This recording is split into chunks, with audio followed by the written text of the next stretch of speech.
Hello, everyone. Welcome to the morning show. We're coming to you this morning on Channel 9 and on WJOP LP Newburyport FM 96.3. We're also live streaming on Newburyport Community Media's YouTube channel at ncmhub.org. I'm your host, Mary Jacobsen, and I'm so pleased to welcome today's guest. Edward Carson is here. He is the Dean of Multicultural Education and a history teacher at Governor's Academy. He's also an independent historian and author. His BA in History and Religion and Master's degree in History Education are from Harding University. Eddie serves on the editorial board for the Society of Values in Higher Education, where his leadership addresses matters of diversity, equity, and inclusion. Eddie was raised in Montgomery, Alabama, before migrating to New England, where he taught at Brooks School prior to joining the faculty at Governor's Academy. He's here today to talk about the new program that he's launching with Newburyport Community Media, which he'll call Race Matters. I also want to talk to him today about his belief in radical love, as well as other fascinating perspectives he has on education, history, and the evolution of historical knowledge and social change. So Eddie, welcome, and thank you so much for taking time to visit the morning show. My friend, I'm super excited to be here. Much to delve into, wrestle with, and we're gonna have a good time. Let's wrestle. Yes. Well, Eddie, I wanted to start. First of all, I was just so pleased to learn about your plans to begin the new show, Race Matters. So I was hoping we could start with you talking about what gave the idea to do the show and what's your vision for it. Absolutely. You know, one of the things that has to happen, particularly in various communities, is there's got to be this critical dialogue when it comes to issues of race. And what are those topics that we have to wrestle with? You know, one of the things that tends to happen, of course, particularly in white communities, let's just be honest, right? One of the things that I'm very open to do is I engage, and I like talking to white folks about the hard, difficult things that they don't want to ask. Sometimes they don't want to talk about. And this is not just about white folks too. We find this conundrum even among people who look like me, who say, come on, Eddie, let's just forget that all these things matter. Let's be a colorblind society. You know, let's just love each other as much as we can. And the thing that I tell folks is, you can't love me unless you understand my narrative, my perspective, and what people who look like me go through and what we wrestle with here in the United States and in other places too. And so part of the show is gonna, you know, I'll delve into various topics. I'm gonna have guests, and we're gonna bring in folks, and I'm gonna engage with topics that I think people want to know about. You know, things, you know, such as, and it's interesting too. Every time I open up a newspaper, someone is asking, wow, what is this critical race theory? Oh, yes. This is dangerous and everything, and I'm afraid of it and everything. And of course, when people tell me that, you know, I sit back and I nod and I ask them a question. And that question is, so what is critical race theory? Yeah. No one had heard of it until 2 months ago. Exactly. And so what happens at that particular point is it's evil. It talks about how awful white people are, or it's this, or it's that. Yes. And then I have to really kind of delve in and explain. So the show will delve into those topics. You know, we're going to talk about things such as what I call white symbolism. And white symbolism is one of those things where white people who do have a racial identity, people only seem to think about identity politics belonging to folks who look like me, look like, you know, maybe queer folks or women, for example. And so we're going to talk about topics of white symbolism, such as this approach of whiteness assigning themselves symbols like "don't tread on me" type flags. You know, the Blue Lives Matter, what is that? Yeah. For example, in terms of the stripe and how that really comes out of the Unite the Right anti-Semitic movement that's problematic, and really getting people to understand and delve into these narratives of exploration. We're going to talk about, you know, white anxiety and fear. And why is there so much white anxiety and white fear? Because the census and the demographics of the country are changing, which in many ways too, we've seen an elevation in a number of states that want to restrict voting rights. I mean, conversations like, Were you around when Jim Crow existed? My parents were. My mother was around when Jim Crow existed. And let me tell you what my mother told me about her Jim Crow education. And what does it mean to be approaching the narrative of Jim Crow here in the 21st century, where folks are working to restrict access to basic democracy and voting, right? We're going to talk about things about education and race, and then we're going to have a little bit of fun too. It's not all going to be serious. I'm going to talk about my days growing up in the South in a Black community, being around Black folks, going to a white independent school, and then migrating as a Black man up to what I would call the chilly, cold New England area. Yeah. So, I mean, it's going to be thought-provoking, profound, and I think people are going to walk away and they're going to say, I never thought about it that way. We got to engage in more conversations. They're going to walk away from this show and they're going to say, I got to get Brother Carson over to my house. We need to break bread together, right? I mean, because, you love somebody when you're willing to break bread with them and listen to them and really think about who I am and how do I fit into this world, and maybe do some self-evaluation about the realm of my space. Oh, I'm going to start preaching, sister. I'm going to stop. I can go on and on and on. That's what I do. Eddie, that's fabulous. That sounds just like a wonderful, wonderful show. And may I say badly needed, because I noticed that on your website, you talked about wanting to ask the questions that aren't being asked. But the fact that they aren't being asked doesn't mean people aren't thinking about them. That's fair. Even if they don't feel comfortable, or it makes them too anxious, or they worry what will people think about them if they actually raise them. So I think it's such a wonderful service to the community to provide a forum. And you, I think, have the perspective and the warmth, actually, of your personality to be able to draw people in and help them feel welcomed and safe, talking about things that are difficult to discuss, but they're also fascinating to discuss. And so one of the things that I know is important to you, and you referenced it briefly when you talked about, to love me, you have to really know me and understand my experiences and what it's like for me to live in this country and the things I experience every day that you may not have the foggiest notion, and it may be hard for you to look at and accept. But you talk about radical love, and how you see radical love as humanity's best hope. And I hope that you might talk about what this radical love means to you, and particularly its connection with Martin Luther King Jr. and how it has inspired you and how it informs your life and work. My friend, I'm a truth teller. And so I'm just going to start off by telling you this. I recall growing up and folks on my campus and in my community, and people who know me in the most intimate way, they can tell you that I struggled with King when I was young. I wrestled with him. I thought, I had this tokenized vision of King, in which even folks who don't believe in champion radical love come every January. Everyone's posting a picture of Martin Luther King Jr. Remember, they're posting them while they're supporting legislation that's going to remove voting access for people who look like me. And so I wrestled with that a little bit. And as I got older, even in graduate school, I wasn't, doing the kind of work and thinking about him. And I started exploring the brother more and more and more. And I think, the thing for me was his,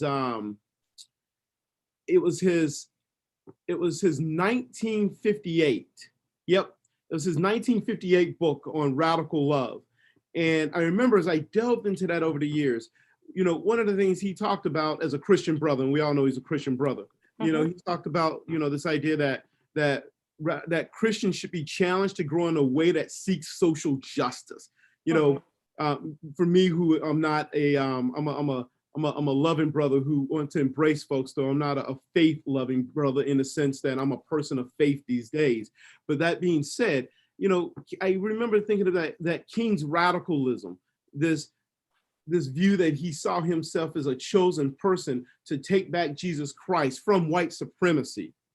He reminded folks that At one point in life, right, we talk about the symbolism of white supremacy. Jesus served as a symbol for white supremacy, the cross, and we all know the cross, going back to the days of the Romans as they used it for their own method of lynching, and how the KKK really unfolded and used the cross for their lynching of Black folks. Yeah. And we know that King came forward, and that brother really armed the gospels of Christ, armed the civil rights movement, rescued this symbol of Christ, and said, this brother loves, regardless if you believe in him or not, he loves all folks.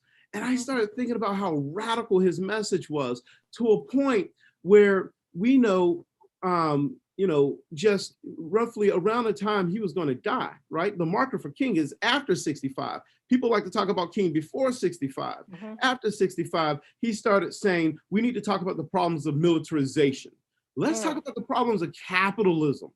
Let's think about issues of poverty.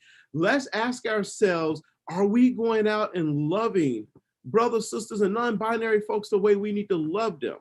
King professed this idea that when it comes my turn to die, at my sermon, I want someone to say that I tried to love somebody and I know someone loved me. And I think that is really what it boils down to. Are we trying to love somebody? Are we getting caught up in this idea that there are poor people because they didn't work hard enough and they're just poor? And we know that's not a reality. We got to ask ourselves questions such as, thinking about this radical king and this notion of radical love. When I sit down at my dinner table and I look around, who do I see at my dinner table? Am I making a concerted effort to go out and find and meet folks who don't look like me, to break bread with, to learn a little bit about their story? Where are the gay folks, the transgender folks in my home? Do I have a problem with them? Yeah. Can I not love enough? Where are the indigenous folks, right? Do I not love them enough? And then we can't make excuses like, Brother Carson, come on now, you know where I live, right? The only time you got a person of color here is at the end of August when they've had a long tan on a beach. That's not good enough. That's not good enough. Yeah. You gotta make the effort. And I vehemently believe, in thinking about that brother King, that if we're willing to reach out to folks, right? Let them know us a little bit more.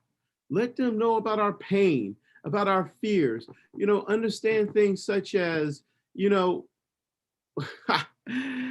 I see that little blue label on the flag, I sit there and I ask myself, yeah, you should support the cops, right? I mean, someone breaks into your home, the first thing you do, you're going to call them.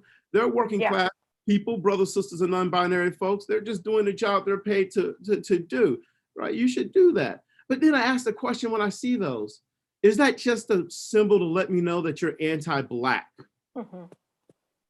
Because when I get pulled over, I don't worry about getting a ticket. Right? I worry about, is someone going to love me enough that when I'm nervous and I'm reaching for something, I'm going to get out of this okay. And so to come back to your point, that is this message of King, right? Are we going to love somebody enough?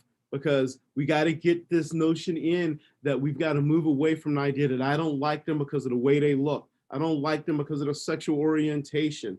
I don't like them because I believe in a certain confine or religious belief that says this type of thing about someone, when at the end of the day, we're talking about human beings. Right. Yeah. Here.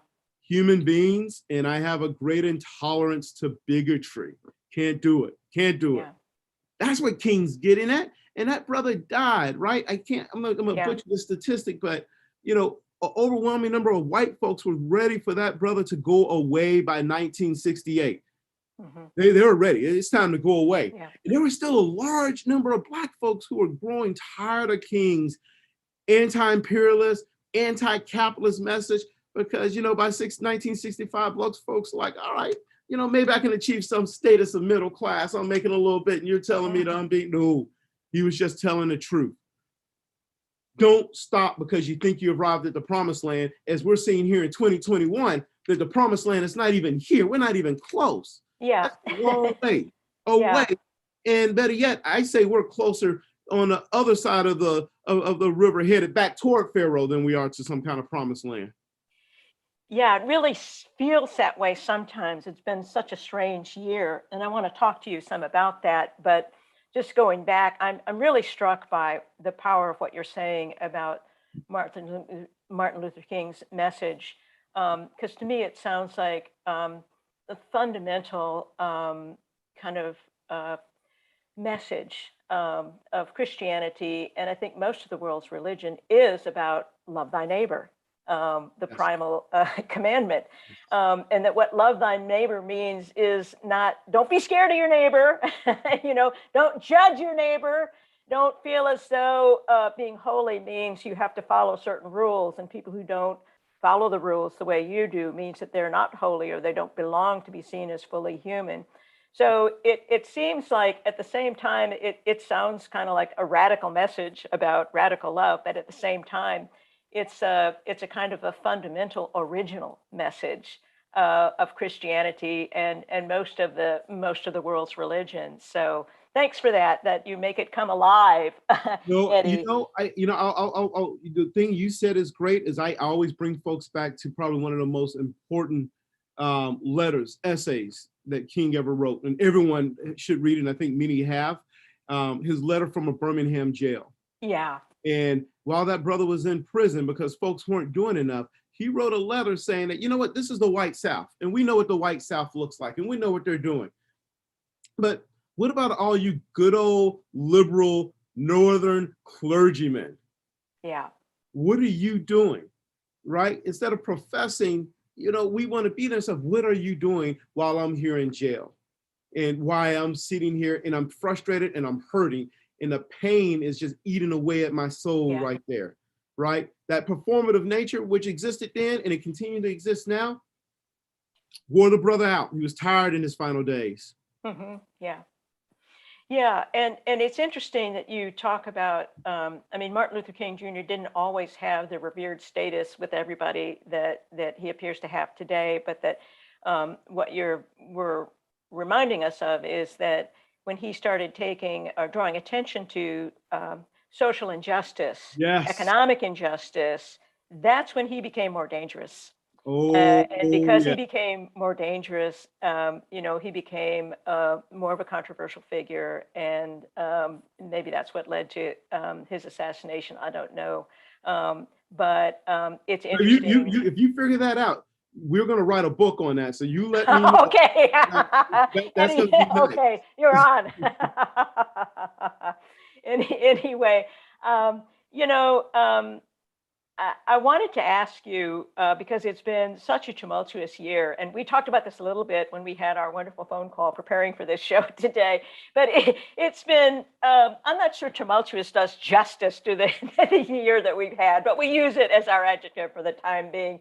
It's been tumultuous particularly in terms of racial concerns and conditions. We went from the just shocking and heartbreaking murder of George Floyd in May of 2020 to then a summer of Black Lives Matter protests, and books on structural racism became actual bestsellers. And white people were eager to learn more about, systemic racism, and what it means to be an anti-racist and an active ally. To now in 2021, as you made reference to earlier, we have these voter suppression laws, and just about, I think, 49 states are considering them, and many states have already passed them, which primarily target voters of color. And now, as we were saying, critical race theory has become a wedge issue, and who'd heard of it except law school professors and students until a couple of months ago. And people are now talking about it, getting upset about it, and the vast majority of people getting upset about it don't really know what it means. It's certainly not something that's ever going to be taught in K through 12. Can we just establish that? We have a hard enough time getting through the curriculum that we prescribed already. Yeah. So anyway, that's what I mean by tumultuous. It's been topsy-turvy inside out, and it's enough, I find, sometimes for working personally to make my head spin. So, Eddie, I know you're somebody conversant about and very thoughtful about these issues and a real social observer of history as it's happening. So, it might not be fair to ask you this big question, but how did we get here? Or have we always been here and just didn't know it? No, I think you answered the question really, really well, Mary. Excuse me.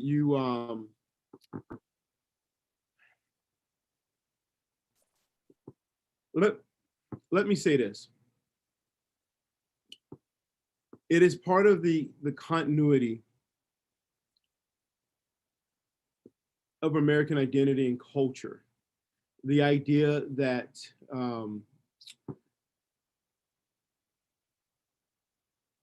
we're going to delve into these topics until those topics become a problem. You know, you mentioned the fact that we go back to the shock of the murders of Breonna Taylor, for example, going back a year ago. You know, we're shocked that a Black man can be executed just because, you know, he's running down a street in a white neighborhood, and people are outraged by that. You know, they're sitting there and we watch or we capture the video of George Floyd, and you know, all of these books and stuff, and this whole white racial reckoning. You know, I say it's always been here. To your point, actually, you said that, or have we always been here? Yeah. No, let's go back a little bit and let's just think about it for a second. You know, the United States engages in this moral conflict for their own soul about the rights and the humanities of people who were once deemed property, if we were to think about the Dred Scott case. And next thing we know is we are freeing these folks. Abraham Lincoln has emerged into the status of almost like a god, freeing the people. Statues are popping up of Lincoln. And then, of course, we'll get to the period known as Reconstruction. Yeah. Now we have Black folks who are in Congress. We're really trying to integrate them. And what happened at that particular point is white folks are going to sit back and they're going to say, whoa, wait. They're not qualified to be in this position. You know, what about me? What about what's happening to me? You know, this is like affirmative action before affirmative action, which this is not even right. And so you're going to see the South take back, the word we use is redeemers, take back white Southern heritage. And then we're going to see the rest of the country fall in line. And don't be fooled, right? Aspects of Jim Crow made its way up to Massachusetts, up to New York. You know, I mean, those things existed. You know, we're going to move forward. And then Black people are going to continue to fight for the struggle. We get to the 50s. And by the time we're in the 50s, folks are like, we got to push forward. Then we have this great moment in the 1960s, this amazing decade. And what happens? Well, it lingers into the 70s a little bit. But by the time we get to the end of the 70s on into the 80s, there's this idea that affirmative action is bad. Black people are lazy, right? They're dangerous. They've been demonized.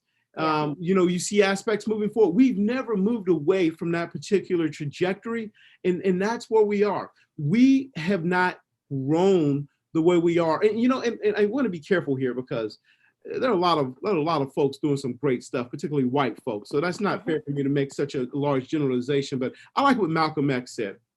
That brother once said, you know, we need to think about progress. And we're thinking about progress this way. And I suspect you've heard this before.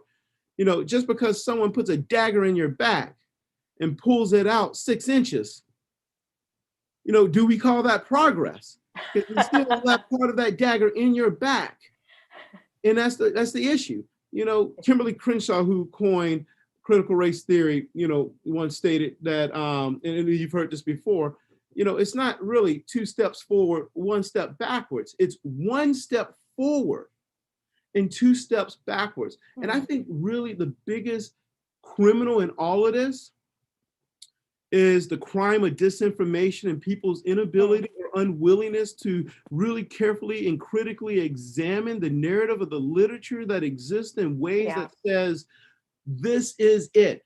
Read about it, think about it, right? You know, folks listening to this and everything, I'm just going to say this because I'm a truth teller.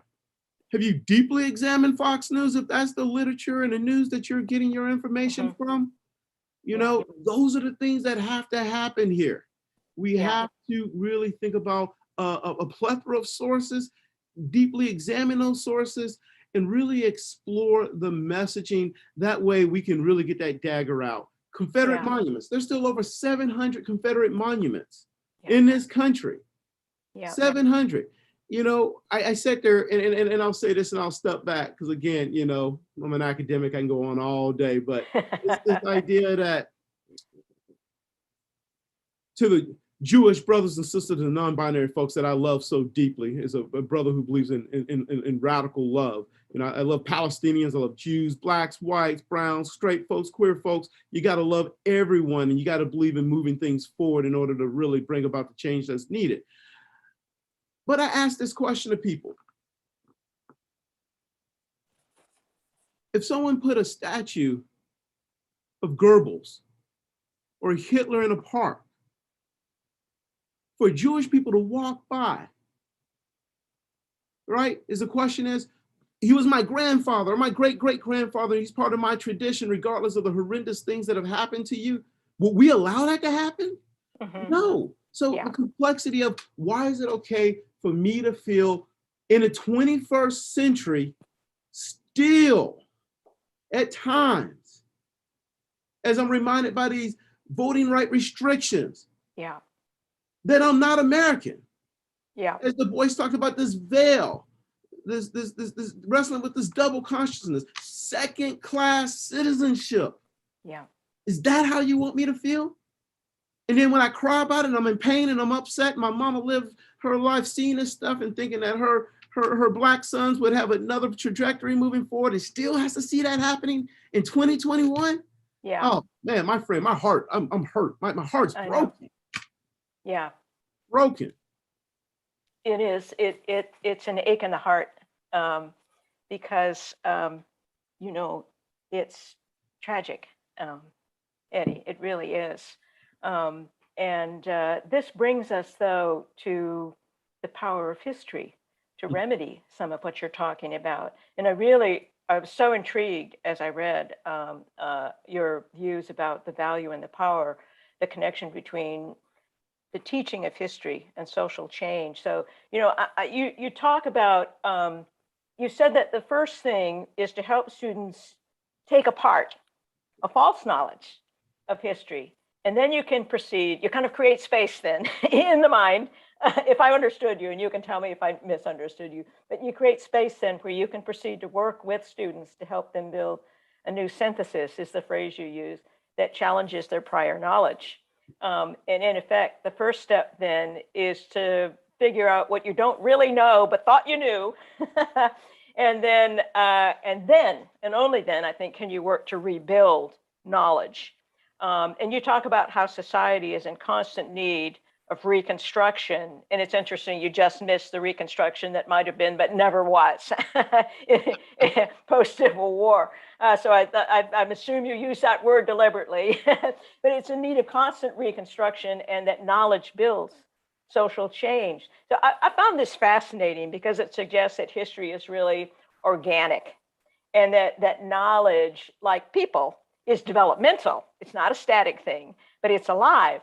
And so first of all, have I understood you? And second, I hope that you could understand us more about what you view as the role and the power of history and the teaching of history in advancing social change, so that you don't have to have that heartache. None of us have to have that heartache anymore. No, you know, you nailed it. You framed that very, very well.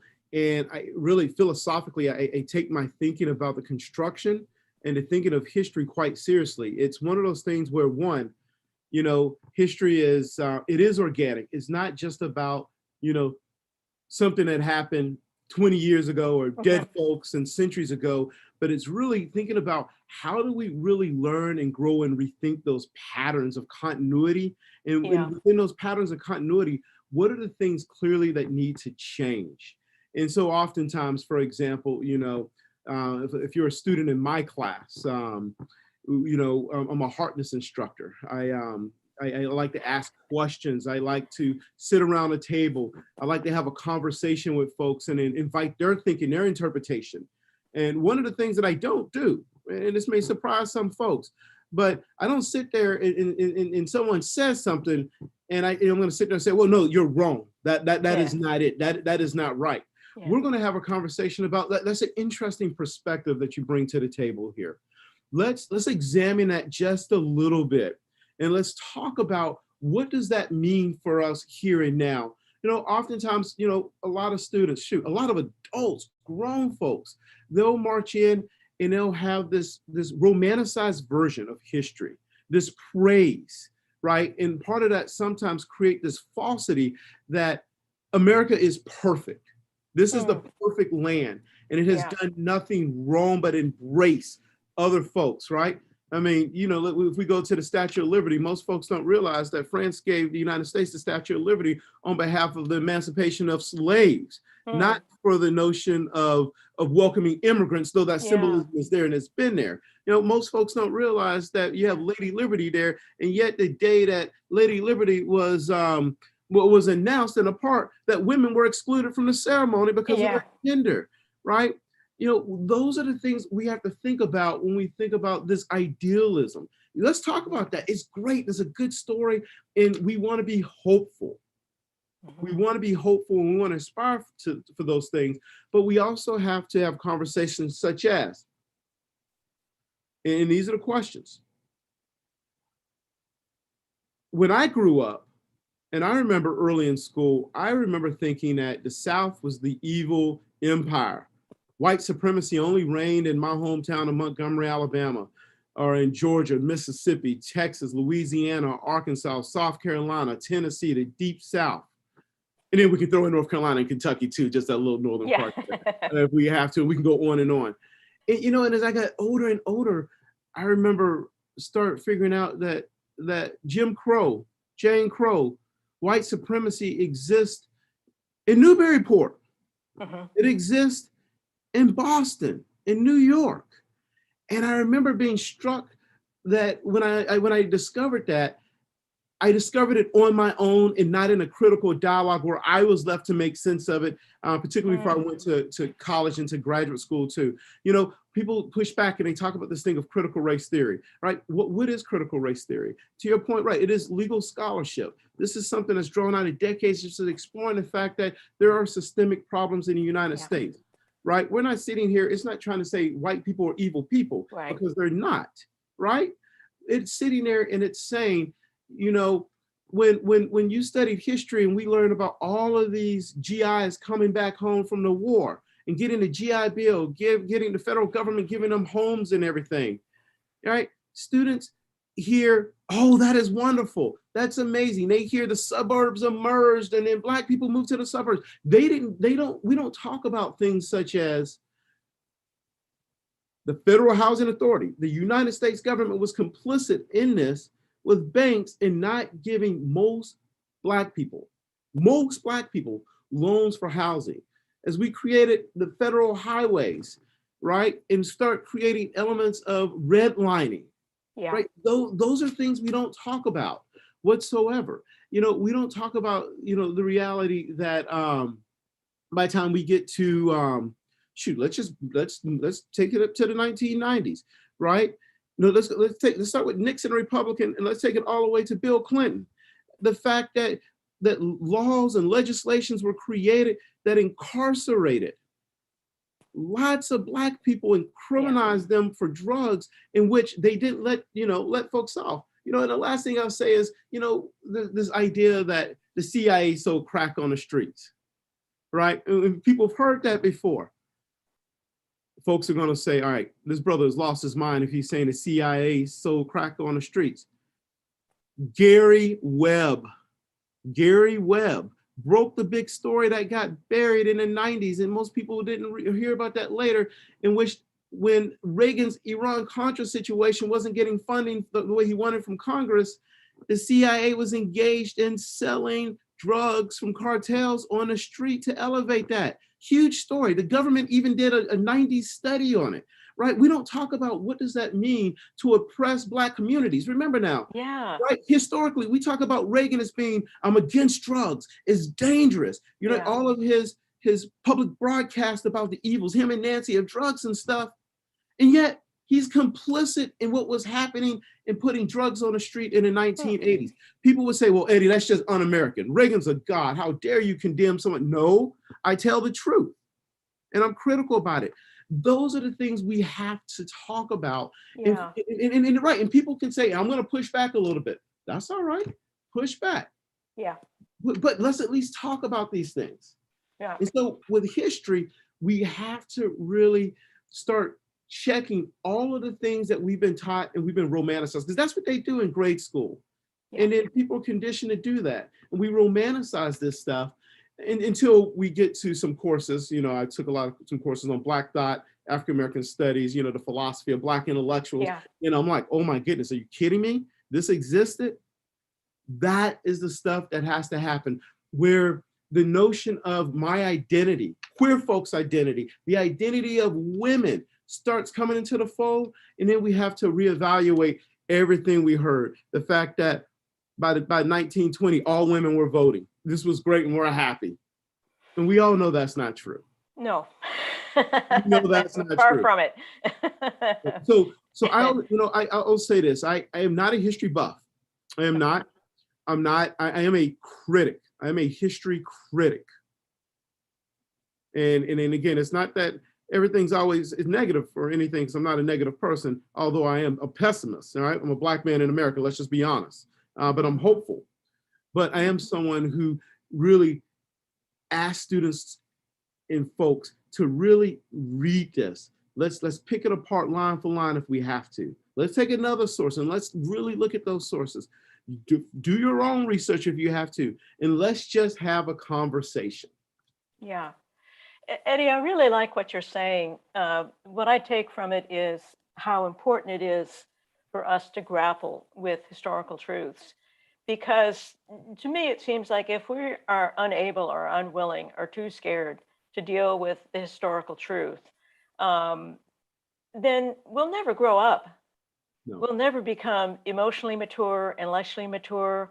Life will always seem kind of scary. There'll always be things we have to pretend aren't happening. And that weakens us as human beings and as a society, in my view. And I think real strength comes from encountering things as they are and being able to develop the strength of character and whatever kind of philosophical mulching you do to understand our species, our culture, our history. And it makes us stronger. And I think it would enable us to emerge from some of the darker periods of history and some of the lies we tell ourselves that only extend and prolong and deepen conflict and prevent us not just from radical love, but from any kind of authentic love at all. So I really like what you're saying. You must, God, I have to think students must get a lot out of your teaching, because you're asking them to grow as human beings using history as a vehicle. And also, they must really, I have to believe that they must really benefit from your teaching and love you as a teacher. I hope so. I am. I'm loving talking to you. You know, I've been blessed and I'm fortunate. You know, I've been able to teach some amazing students. I've taught at different schools. You know, I'm teaching at the oldest boarding school in the country right now. Taught at another boarding school right across town. Brooks. I've taught, and here's the thing that folks don't know about me, right? You know, they say, "Oh, Ed, but man, you're radical in this. This is what No, I have taught at 2 evangelical Christian schools, and you know what? In those students, I am in direct contact with all the time. I've had students from those schools who travel up here to break bread and have wine with us and engage in those things. These are folks where they know where I am when it comes to on the religious spectrum and everything too. And where my politics are, and yet they've understood the perspective of let's engage and let's do this.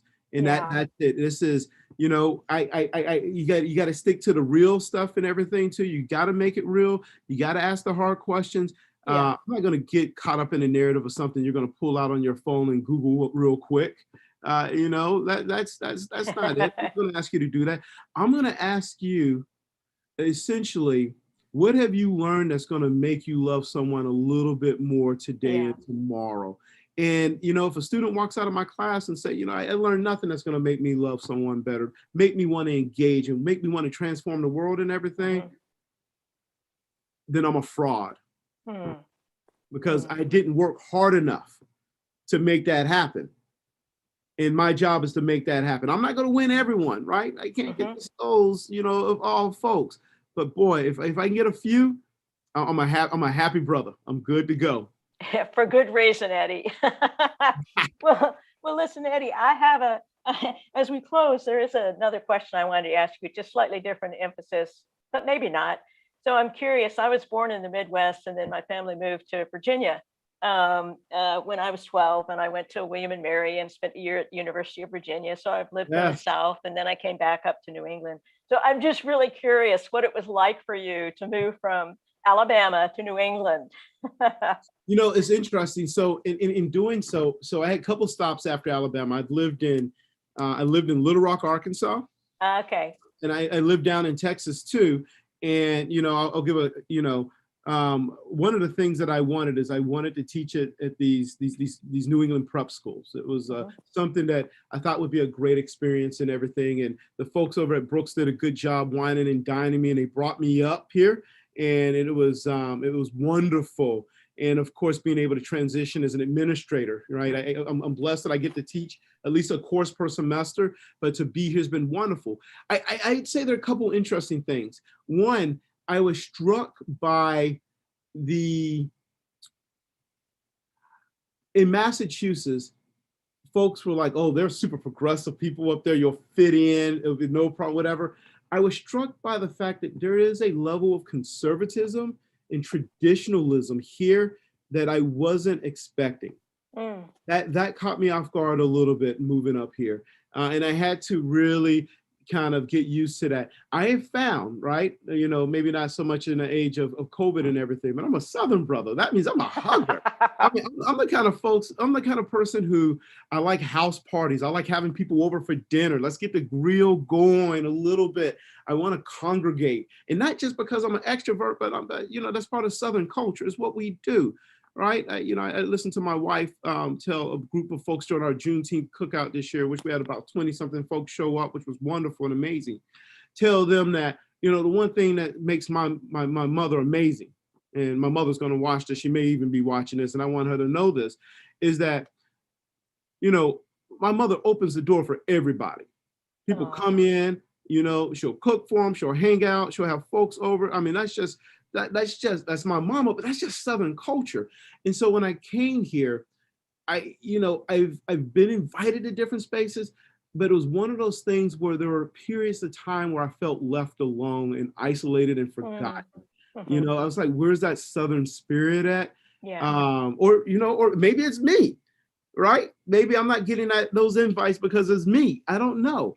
And so that was one part. I think the other issue too, I say two things. One, I'm missing my parents right now, and they're still down in Alabama, and this is a long, long way away from home. And I'd say that's been, probably the biggest challenge is just being so far away from home where you just don't get to race home for Christmas and Thanksgiving and the breaks. There are always financial reasons. There's a lot of complexities and complications there. And then I'm just going to have to call it. Langston Hughes wrote a poem called The South. And Langston Hughes talked about how he tried to love the South, but the South didn't love him enough. He had to run away and fall into the arms of his cold mistress, the North. and that's great. It is great. And so for me, it's the fact that I had to buy a coat, gloves, I put a hat over my hair, so I got to wear earmuffs. Yeah. It's one of those things where I find myself here. No one wants to wish their days away, but you don't want to go through winter wishing every day away, but that's how you feel sometimes. It is cold and snowy. Albeit it hasn't been that bad the last few years, but still, it's been an adjustment. But I will say, I don't regret coming here. It's been a game changer. People, my wife and I, we said when we were trying to decide to move up here, Are we going to take a risk and do this? Can we do this? And, and it was, it wasn't easy at first. It wasn't easy. And we took that risk. Don't regret it. It may be to a point where, at one point we said, maybe we may need to migrate down to the South. And in our conversations that maybe we stick up here. I'll tell you this, unless someone gets a control of cost of living up here, I don't know about staying up here too much longer, but we'll see about that. Well, I'm glad you came. Thank you, my friend. Thank you. That was a long-winded answer. Really glad you came, because I think we need you, but I think you're probably needed anywhere you would go, Eddie. So thank you so much, Eddie. Oh, by the way, do you have a launch date yet for Race Matters? So we're in conversations now. We're looking at early September, maybe even September the 6th, but early September, and some information will be disseminated about that. The thing I'll say is Race Matters is going to be great. It's going to be profound, thought-provoking. It's going to encourage people to ask the right questions, to engage in conversations. And I suspect folks are going to reach out to me and say, Brother Carson, we need to break bread because you said this, and we need to come on over for a meal because I want to talk a little bit more about this with you and some other folks. It is going to be outstanding. It is going to be outstanding because, Eddie, you are outstanding. Thank you so much. And I can't wait. I can't wait to listen and learn more with you. So, Eddie, thank you so much. We'll all look forward to Race Matters. It's been a joy to talk to you. Thank you so much. All right, Mary. Take care, my friend. You too, Eddie. Well, that's it for this morning show today, everybody. Thank you for watching, everybody. I hope you'll join us next Thursday at 9 on Channel 9 for the morning show. If you missed any part of today's show, it'll be available for viewing on Port Media's YouTube channel playlist for the morning show at ncmhub.org. Just click on the icon and scroll down. Each show will also air on WJOP FM 96.3 on Friday at 8 a.m. and then again the following Tuesday at 4 p.m. and Wednesday at 3 p.m. and will also be available as a podcast on the SoundCloud. Just go to ncmhub.org, click on the cloud icon and scroll down. That's it for today, everybody. Thank you so much for watching or listening. Until next week, farewell.